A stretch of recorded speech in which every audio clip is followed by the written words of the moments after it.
그리스도인에서의 진정한 가치는 무엇이냐? 오늘 본문에 베드로는 거기에 대해서 우리에게 분명히 말씀해 줍니다. 따라합시다. 우리의 가치는 예수 그리스도다. 우리는 예나 지금이나 앞으로도 영원히 예수 그리스도가 우리의 진정한 가치가 되어야 할 것입니다. 오늘 여기 있는 본문의 말씀은 신약교회의 근간을 이루고 있는 사건입니다. 구약에서는 성령의 역사가 필요에 따라서 나타났습니다. 때로는 불기둥, 때로는 불기둥으로, 때로는 짐승에게도 성령은 역사하셨습니다. 자연에게도 성령은 역사하셨습니다. 필요에 따라서 성령의 하나님은 역사하셨습니다. 하지만 사도행전 2장 4절을 통해서 오순절을 기해서 성령은 이제 우리에게 상시 우리와 함께 하십니다.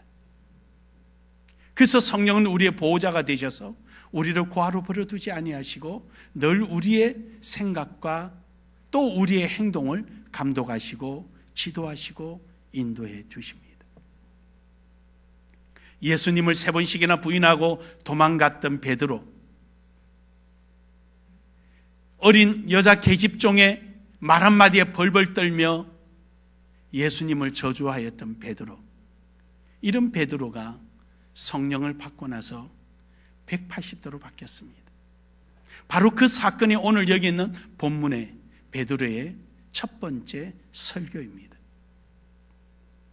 이 설교를 통하여서 베드로는 자기의 존재감과 성령의 역사하심과 예수 그리스도가 하나님 되시고 우리의 절대적 가치요, 우리의 생명이요 기쁨이요 우리의 소망이 되심을 그는 고백하고 있는 것입니다.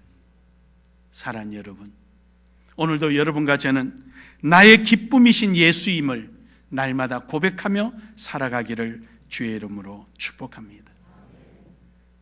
예수 그리스도가 나의 기쁨인 이유는 오늘 본문 말씀 26절에 보니까 내 마음이 기뻐하였고 라고 말합니다. 이것은 시편 16편에 나오는 내용을 그대로 옮겨놓은 내용입니다. 베드로가 또 베드로와 함께 했던 120문도가 모여서 성령을 받고 만국 방언을 하기 시작하니까 사람들이 손가락질합니다. 저 미쳤구나. 대낮부터 술을 먹고 저 취했구나. 그러자 베드로는 요엘 선지자 요엘서 2장에 나오는 마지막 날에 하나님께서 내 영을 너에게 부어주리라는 이 말씀을 그는 그대로 설교를 합니다. 그리고 이어서 두 번째로 그가 인용한 내용이 다윗의 고백인 시편 16편을 인용합니다. 그게 내 마음이라고 표현하는데 이 마음이라는 것은 콩팥, 신장, 위장 이런 내장기관을 이야기합니다. 여기서 콩팥이라는 것은 허리를 말합니다. 허리. 이스라엘 사람들에게는 콧김 그러면은 화가 났다라는 뜻을 상징합니다. 오른쪽은 능력이라는 표현입니다. 옳다라는 뜻이기도 합니다. 뒤를 돌아본다는 것은 후회한다는 뜻이고 그들만이 사용되는 그 당시에 있었던 이러한 표시가 있습니다. 이 표현들이 있는데 콩팥은 허리를 말합니다. 허리라는 것이 힘을 상징하고 후손을 상징합니다. 저는 내 허리에서 났다 이럴 때 내 후손이다라는 뜻입니다. 그렇습니다, 여러분. 우리의 힘이 되신 여호와, 우리의 힘이 되신 예수 그리스도임을 고백하기를 주의 여러분 축복합니다. 축복합니다. 하나님께서는 여러분과 제게 힘을 주시고 능력을 주시고 생명을 주시고 우리의 모든 전부를 주시는데 그것이 바로 예수 그리스도입니다. 우리는 우리의 모든 전부가 예수 그리스도가 되어야 됩니다. 딴 것이 되어서는 안 됩니다. 우리의 생각이나 나의 주관적인 판단이 아니라 오직 성경을 통해서 우리에게 주시는 예수 그리스도만이 우리의 전부가 되어야 합니다. 다윗은 시편 16편을 통하여서 그는 참으로 어렵고 힘든 과정이 있었습니다. 다윗은 다윗의 시편 제1권에 보면은 거의 다 비탄의 시입니다. 그럼에도 불구하고 그는 많은 소망적인 표현을 한 것이 시편 16편의 내용입니다. 시편 16편을 통하여서 그는 하나님에 대한 소망을 가지고 하나님께서 자기에게 함께해 주실 것에 대한 확신을 가지고 있습니다. 그것이 바로 시편 16편 8절에 보면 이럽니다. 9절에 보면 이럽니다. 이름으로 나의 마음이 기쁘고 라고 말합니다. 그 마음이라는 것은 자기의 힘.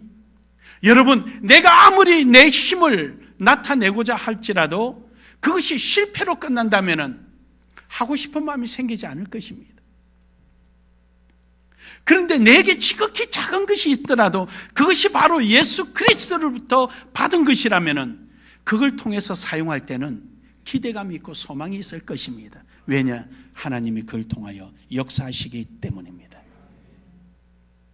그래서 그는 시편 16편 9절에서 이름으로 나의 마음이 기쁘고 그럽니다. 이름으로라고 말하는 그의 원인은 뭐였느냐? 8절에 보면 내가 여호와를 항상 내 앞에 모심이요 그가 나의 오른쪽에 계심으로 내가 흔들리지 아니하리로다. 그러므로 나의 마음이 기쁘고. 할렐루야, 할렐루야. 그렇습니다. 주님이 나와 함께 계시고 주님이 나와 함께 역사하시니 그럴 수밖에 더 있겠습니까? 여러분, 많은 분들은 저에게 그런 질문을 해요. 몇 번이고 질문합니다. 어떻게 해서 필리핀에 이렇게 그 조그마한 교회가 이 큰 역사를 이루느냐?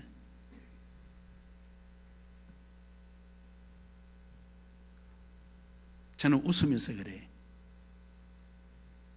하나님이 배달 사고 내지 않는 교회를 찾았는데 그 중에 나눔의 교회였던 모양이라. 배달 사고를 내지 않으니까 하나님께서 역사하시고 인도하시고 주관하시고 필리핀 사람들 자기네들조차도 우리 필리핀 사람은 이런 거 잘 하지 않는데 어떻게 BTS만 가능하냐? 자기네들도 이상하다 그래.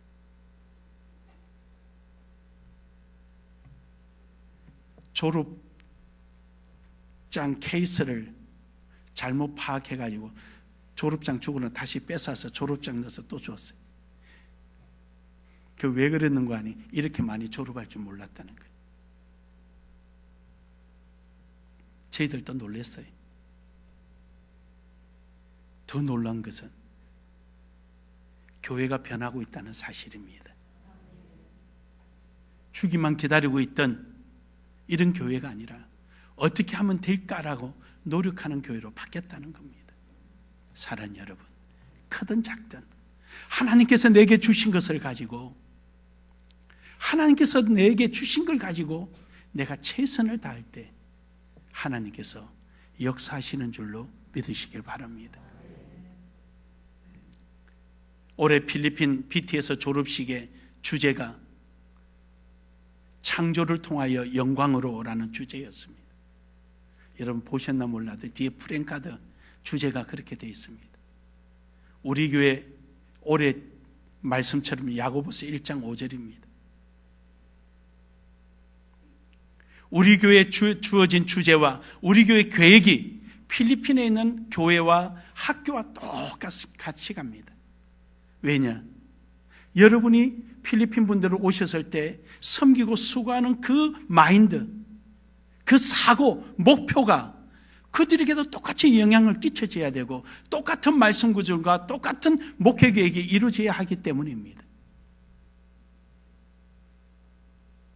그러니 그들도 작은 걸 가지고 하나님께서 내게 주신 걸 가지고 최선을 다해서 창조적인 역사가 일어나야 되겠다는 노력이 있기 때문입니다.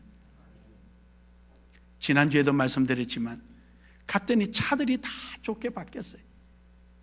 왜 이렇게 차가 좋아졌냐니까 교인들이 사줬다는 거예요. 여러분, 그거는요, 교인들이 그렇게 차를, 사례비도 안 주는 사람들이 차를 사줄 정도면은요, 교회 건축은 예수님 재림 다음으로 큰 사건이고요, 차를 사준 거는요, 예수님 부활 사건 이후로 큰 사건입니다. 여러분이 이해가 안 가지만 거기는 충분히 이해 갈 만한 사건들이에요. 세미나 한 번 열면은 먹여줘야 되고 재워줘야 되고 교통비 줘야 겨우 옵니다. 근데 우리는 등록금이 너무 비싸잖아요. 그래도 그 돈 다 내지요. 비행기 타고 와서 강의 들으러 오지요. 졸업비는 졸업비 받지요. 한국처럼 똑같이 가운, 우리가 다 맞춰준 가운, 세탁비 150페소씩 다 받지요. 졸업비 다 받지요. 다 받습니다. 그분들의 한 달 사례비의 2분의 1, 50%를 받습니다. 왜 받냐고요? 돈도 없는데. 아쉬우니까 하나님 앞에 기도하더라고요. 기도 훈련입니다. 우리 교회는 선교지에 필요한 거 무조건 주지 않습니다. 기도하게 먼저 만듭니다. 한 번씩 가서 기도하고 있는가 확인합니다. 표가 납니다. 그걸 목표로 삼고 프랭카드로 걸어놓든지, 아니면은 헌금함을 갖다 놓고 여기는 우리 교회 건축을 위해서 건축헌금 모금함이라고 갖다 놓든지, 특별 기도회를 갖고 있든지, 이런 프로그램을 보면 나옵니다. 그럴 때 도와줍니다. 왜냐? 우리는 선교하는 교회지 돈 배달꾼이 아니기 때문입니다. 우리 교회 선교사님들도 함께 기도하게 하고 함께 매달리게 합니다. 왜냐? 돈 배달꾼이 아니고 선교사이기 때문입니다. 사랑하는 여러분, 오늘 여기 있는 다윗의 이 고백처럼 내 마음이 기쁘고 작든 크든 내게 나타나는 이 힘이 하나님으로부터 오는 것이고 하나님의 영광을 위해서 사용하는 이런 역사가 있기를 주의 이름으로 축복합니다. 1년을 지나오면서 지금까지 하신 것 하나님이 하셨습니다. 하나님이 우리를 사용하셨습니다. 이번 성탄절은 새 성전에서 할 것 같은 기대감을 가졌는데 역시나 올 겨울도 추운 데서 좀 사라져야 될 것 같아요. 계룡에서 제일 추운 교회가 우리 나눔의 교회라 그러는데 올해도 추운데 좀 있다가 넘어가야 될 것 같아요. 그래도 하나님이 하셨습니다. 하셨습니다. 두 번째로는 오늘 여기 있는 말씀 속에 보면은 그는 이런 고백을 합니다. 9절에 보면은 이름으로 나의 마음이 기쁘고 나의 영도 즐거워하며 라고 말합니다. 여기서 나의 영도 즐거워한다는 말을 사도행전 2장에서는 이렇게 표현합니다. 내 혀도 즐거워하였으며 육체도 희망에 거하리로다 라고 말합니다. 여기서 영이라는 것은 자기의 영광, 자기가 해놓은 일들, 이런 것을 의미합니다. 그래서 우리가 하는 일들, 내가 해놓은 일들이 하나도 헛되지 아니한다는 말입니다. 그 일을 통하여서 하나님께서 기뻐하시고 또 기뻐하신 결과에 대해서 내가 즐거워한다는 것이죠. 우린 지난주에는 자식이 부모 마음을 알아주듯 하나님 마음을 알 때 하나님께서 영광을 받으신다 그랬습니다. 하나님 앞에 뭔가 남겼으면 영광이 아니라 하나님께서 우리를 위하여 뭔가 해주시려는 그 마음을 우리가 깨닫고 하나님 감사합니다. 하나님 마음을 알아줄 때 하나님께서 영광을 받으신다는 말씀을 우리 지난주에 말씀을 통해서 은혜 받았습니다. 오늘 여기서는 내가 지극히 작은 걸 주님 앞에 행하였을 때 하나님께서 그걸 아시고 내가 행한 일에 대해서 피드백되는 기쁘다. 하나님이 알아주셨어. 하나님이 그걸 기억하셨어. 이것이 오늘 26절에서 나오는 내용입니다. 내 혀도 즐거워하였으며, 내 혀가 즐거워하는 게 뭡니까? 자랑한다는 게 자랑한다. 여러분이 흘렸던 땀방울, 여러분이 수고했던 애씀들, 여러분이 하나님 앞에 영광을 돌렸던 모든 수고함들을 하나님께서 기억하시고 그걸 통하여 역사하심으로 여러분과 제 입술이 찬양할 수밖에 없는 것입니다. 나는 내가 잊어버릴지라도, 나는 내가 뭘 하였나 생각나지 아니할지라도 하나님은 기억하십니다. 여러분의 흘린 그 땀방울, 여러분의 수고하고 애씀을 통하여서 하나님은 오늘도 영광을 받으십니다. 아까 보셨던 한국 목사님들을 모여서 수요 예배했잖아요. 그때는 수요 예배를 현지 가서 했습니다. 학생들하고 같이 했습니다. 그런데 하지 않는 이유는 이제 학생들에게 설교하는 법도 가르쳤으니까 스스로 설교해라고. 새벽 예배도 우리는 우리끼리 하고 그분들은 순서를 맡아서 하도록 합니다. 물론 그분들이 목회를 다 하고 계신 분이에요. 이번에 목사 안수식도 23명인가 26명이 받으셨는데 다 목회하는 분들이에요. 설교 다 했지만 공부도 해보지 않고 설교하기 때문에, 성경도 모르고 설교하기 때문에, 이제 그것을 다 가르쳤기 때문에 스스로 설교를 해라고 우리는 우리끼리 예배합니다.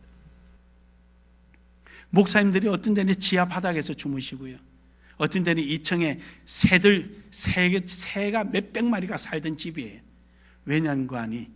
다락 누다락을 만들어놨고 창문이 없으니까 새가 그 안에 다 들어와 살아가지고 온통 쇠똥에 그걸 다 닦아서 창문 하나 만들어 놓고 거기서 주무시는데 낮에는 들어갈 생각을 못해. 왜냐하면 바로 함석이니까. 이렇게 뭐 안에 이런 뭐 실링 돼 있지도 않아요. 그냥 바로 함석이에요. 아주 완전 뭐 한여름에는 계란 넣어놓으면 삶아지죠. 그래도 고마운 것은 그렇게 힘들면서도 목사님들이 오셔서 강의하고 나니까 변하고 있다는 사실이에요. 새로워지고 있다는 사실이에요. 그래서 우리에게는 보람이 있고 감사가 있는 거예요. 기쁨이 있는 거예요. 하나님께서 아시고 필리핀 나라의 변화의 역사가 일어나고 그들이 새로워지고 변화간 모습이 보이니까 감사할 수밖에 돼 있습니까? 저는 여러분, 그런 변하는 모습이 어느 날 갑자기 이루어졌다고 생각지는 않습니다. 그 역사를 위하여 하나님께서는 나눔의 교회 여러분들에게 어떻게 섬기는가, 어떻게 하나님 앞에 충성하는가를 훈련을 시키시고 이제 그들을 한국으로 불러들여서 보게 하시고 깨닫게 하시고 이제 목사님들에게 이론적인 신학을 통하여서 그들에게 정립케 하시고 그걸 그대로 목회 접목을 했더니 필리핀에 변화가 일어났다고 저는 생각합니다. 사랑하는 여러분, 오늘도 여러분의 흘리는 그 땀방울 주께서 분명히 기억하십니다. 수고하고 애쓰신 거 하나님은 사용하십니다. 여러분과 제가 어딘가는 모를지라도 분명한 것은 하나님께서 영광을 받으신다는 것입니다.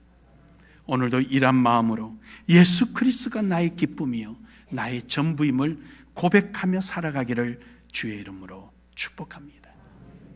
그리고 마지막 세 번째로는 하나님께서 여러분과 저와 영원히 함께 하신다는 겁니다. 오늘 여기 본문 말씀이 이릅니다. 이는 내 영혼이 엄부에 버리지 아니하시며 주의 거룩한 자로 썩지 않게 하신다는 것입니다. 여러분, 지금 다윗이요 많은 심각한 어려움 속에 있습니다.